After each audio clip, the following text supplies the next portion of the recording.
Hello everyone and welcome to Star Wars, The Force Unleashed on Steam, the magical, amazing PC platform. This is a fantastic game that I think is severely underrated, to be honest. This was recently re-released as part of a Humble Bundle, and I figured, you know what, I enjoyed this game when it came out on the original Xbox 360. I figured, why not do the Steam version, the PC version of the game, because I got it, I might as well. So yeah, it's a fantastic game, and I really do find this game to be really underrated. Like, every time I'm looking at reviews of this game or looking at people's opinions, people are just so like, yeah, this game sucks, and I don't know why. This game has its problems, don't get me wrong. I will be the first to admit this game has its fair share of problems. Like, every now and then the controls might be a bit off, or the physics might screw up or something, and the level design isn't exactly the best. But it does its job. It's not that bad a game, folks. Come on. Come on now. But anyway, what this game sort of serves as is, it's all like the bridge between Star Wars Episode 3 and Star Wars Episode 4, which was actually its major selling point when the game was first being developed back in 2007, 2008. They were really hyping this game up to be like the next entry in the glorious Star Wars saga, and I gave into the hype, I'll admit it, and I wasn't disappointed, but I wasn't too blown away by the game either. It does a lot of things right, it does a lot of things wrong. What can I say? But anyway, ladies and gentlemen, hope you guys enjoy this LP. This is gonna be a doozy one, folks. Doozy of one, I mean. So let's get it on.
Lord Vader, we were ambushed upon arrival, but I have the situation well in... I have no interest in your failures, Commander. I am here on a mission of my own.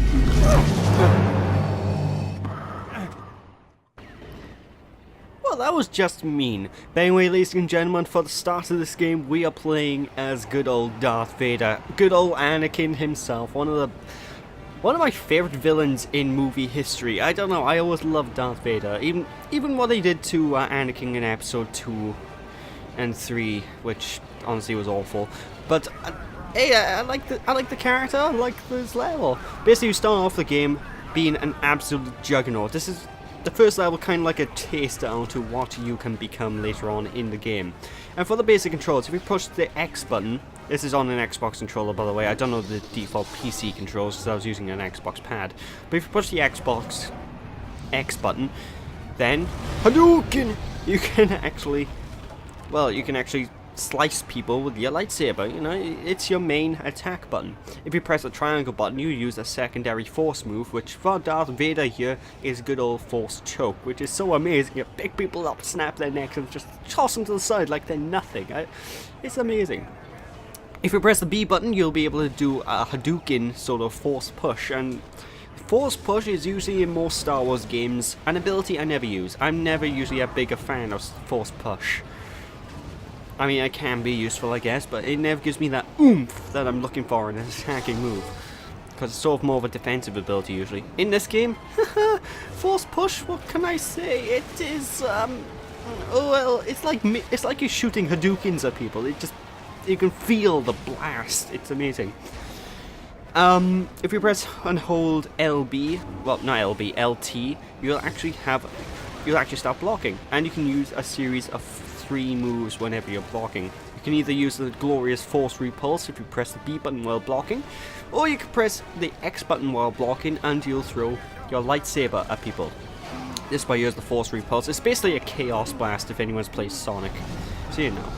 If you press RB down, you're going to be able to grab up people and objects and you're going to throw them. This game's major selling point was the fact that the force is unleashed. You have very little limit about what you can do with the force. You know, you pick an enemy, you can throw them, you can pick up objects, you can throw it. It's I don't know, I love it. And like I said, I love this intro level with the fact you're just an unbelievable, stupid juggernaut. It's insane. Of course, this game, as you can see, has a lot of amazing physics. One thing that wasn't really too much of a selling point in terms of the game itself, if I remember, but was a big selling point in the game engine, was the fact that everything, whenever you hit it, will destroy in a realistic fashion. If you break wood, it'll act like wood actually breaks, you know?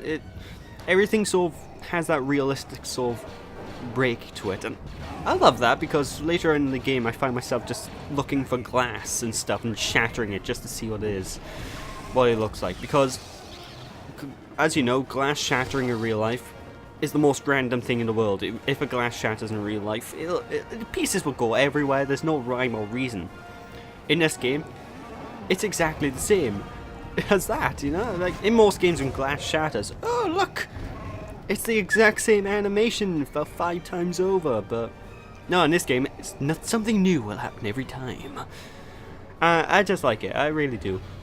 Of course, if you hold down the force push button, which is B, you can actually charge it up and do a full-fledged Hadouken, like I'm doing back here, which will probably do massive damage to the environment, and it will send more than one of these guys flying. Be gone, Wookiee scum. The dark side is strong with you. Also, whenever the Wookiees and enemies would try and shoot you with their laser blasters as well, you automatically sort of pseudo-block them. Like, not all of the shots will be blocked, that'll make the game too easy, but a lot of the fire that gets shot at you, you'll block and send back at them. So, that's a neat little bonus, you know? Of course, I think you can block the whole lot of fire if you hold down the block button. Don't quote me on that, though. I'm not entirely sure. But yeah, there's actually an achievement as well. If you stand by here, because these Wookiees will infinitely respawn, you can actually kill, like, a good 1,000 of them. And if you kill enough of these guys, you will actually get an achievement on the Xbox 360 version of the game. There are no achievements on the Steam version, which is kind of distressing. I was really saddened to see that. I'm not a big achievement whore, you know. I don't usually go for achievements whenever they're in a game. But it is like nice to have something pop up, you know, whenever you beat a level, like boom, ba-doop. Hey, you beat the stage. Congratulations! Yay! The game's acknowledging I'm a good player. But anyway, bye bye. I can't stress enough how much fun the Force moves are, though. You're gonna see a lot more use of the Force later on in the playthrough, because obviously Darth Vader is slow moving, and if you want to move faster as Darth Vader, you can jump rapidly, because for some reason when he jumps, he has a massive propulsion speed. But we aren't going to be at this speed forever, folks. We are going to be playing as a unique character made for this game at a later point, who's going to be just a wee bit faster, you know? Dark Lord! Whatever you want, you won't find it here! You cannot disguise yourself from me, Jedi. Turn back!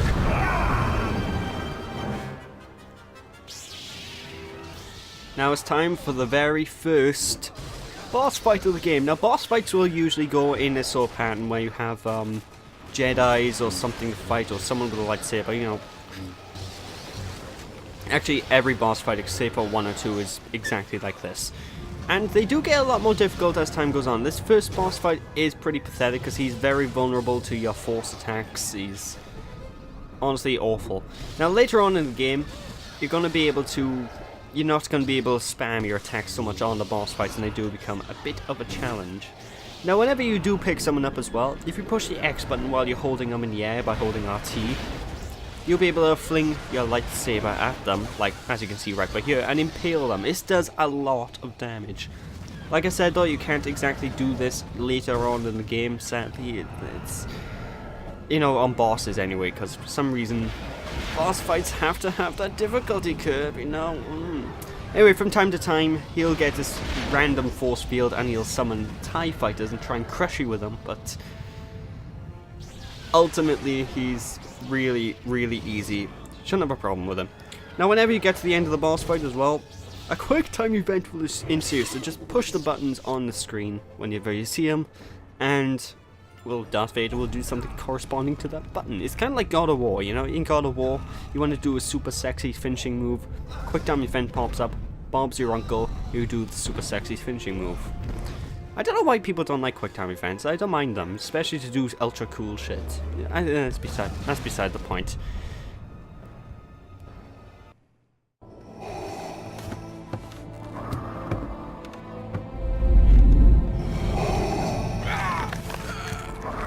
I sense someone far more powerful nearby. Where is your master? The dark side has clouded your mind. You killed my master years ago. Then now you will share his fate.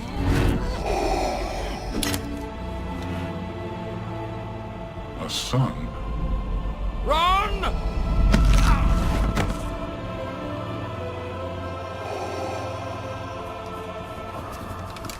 Lord Vader!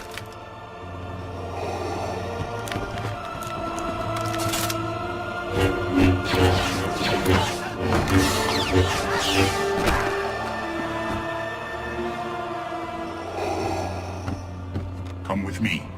More will be here soon.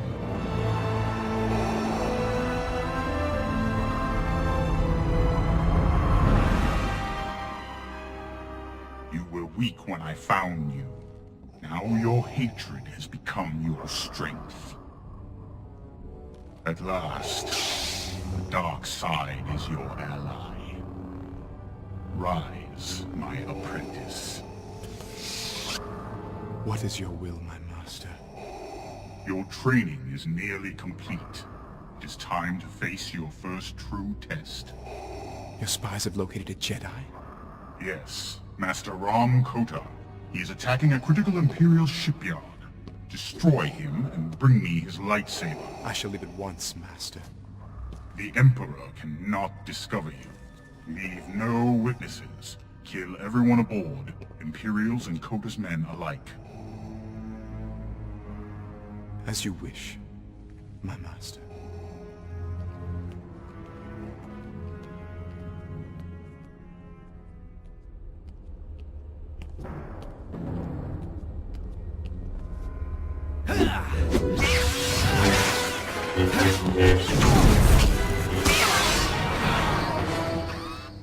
Ah, Master! Another excellent duel! Proxy, you did catch me by surprise. I haven't fought that training program in years. I thought you'd erased it. I'd hoped that using an older training module would catch you off guard and allow me to finally kill you. I'm sorry I failed you again. Well, I'm sure you'll keep trying. Yeah, but do me a favor. Don't ambush me anytime. Proxy! Yes, why are we whispering? Shh, who's that? Ah, yes. Your new pilot has finally arrived, Master. Accessing Imperial records. Captain Juno Eclipse, born on Corilag, where she became the youngest student ever accepted into the Imperial Academy. Decorated combat pilot with over 100 combat missions, and commanding officer during the bombing of Kalos. Hand-picked by Lord Vader to lead his Black 5 squadron, but later reassigned to a top-secret mission. Is there a psychological profile in there too? Actually, yes. But it's restricted. Oh, Master, I can tell you she's going to be impossible to reprogram. Do you know why you're here? Yes. My orders are clear. I'm to keep your ship running and fly you wherever your missions require. Did Vader tell you that he killed our last pilot? No. But I can only assume that he gave Lord Vader good reason to do so. I will not. Well, let's hope so. I'm sick of training new pilots. What have you done to my ship?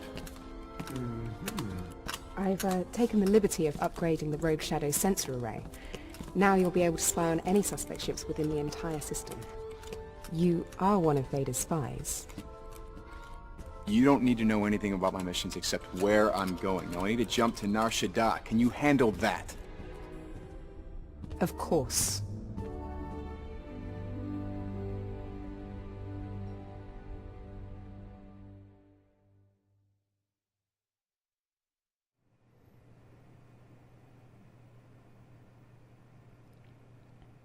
Okay then. So now it's time for training, people. For some reason they give us a tutorial after they give us the first mission. Is quite weird.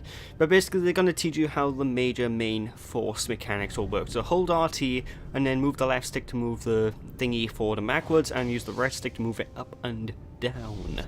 And to prove that you're good, smash into these glass. Like I said, the glass shatters realistically, and it makes me so happy inside. I love realistic destruction. And now you also have to use this thingy to take down these stormtroopers. Now, using weapons to take down the stormtroopers, I find it quite finicky. Sometimes it doesn't work, sometimes it does. The aiming is a bit off.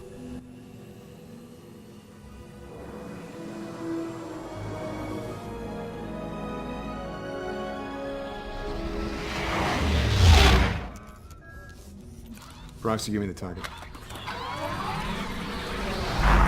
According to Imperial records, Master Ram Kota was a respected general in the Clone Wars. You're hunting Jedi. I bring Darth Vader's enemies to justice. Now so do you. Master Kota was a military genius, but felt that clone soldiers were unfit for battle. Instead, he relied on his own militia. So there were no clones in his squad when Order 66 was issued? And after Order 66, he vanished. Official Imperial records actually claim he's dead. Why come out of hiding and attack the Empire now? He wants to be found. Then we're walking into a trap. How many pilots have you lost before me? 7. Excellent. Coordinates for Nar Shaddaa are locked. Prepare for light speed. Lock down the command center and get that hologram projector up and running. Yes, sir. Tell all squads to fan out and funnel any opposition towards us. Explosive charges on levels 2, 5, and 12, just like we planned. General Kota. He's here. I've finally drawn you out of hiding. Lower the containment field on Hangar 12 and tell the men to get into position. Yes, General.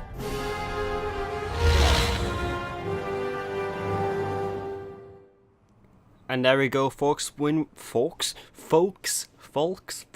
there we go, people. When we return next time, we are going to be taking on the first proper level of Star Wars The Force Unleashed and get acquainted with our new protagonist, Starkiller. Also known as Garen Marek, I think his name is. I'd better look that up. So anyway, I'll be doing that next time. So thank you all for watching. Hope you all enjoyed. Don't be sheepish, people. And I'll catch you all next time. Bye!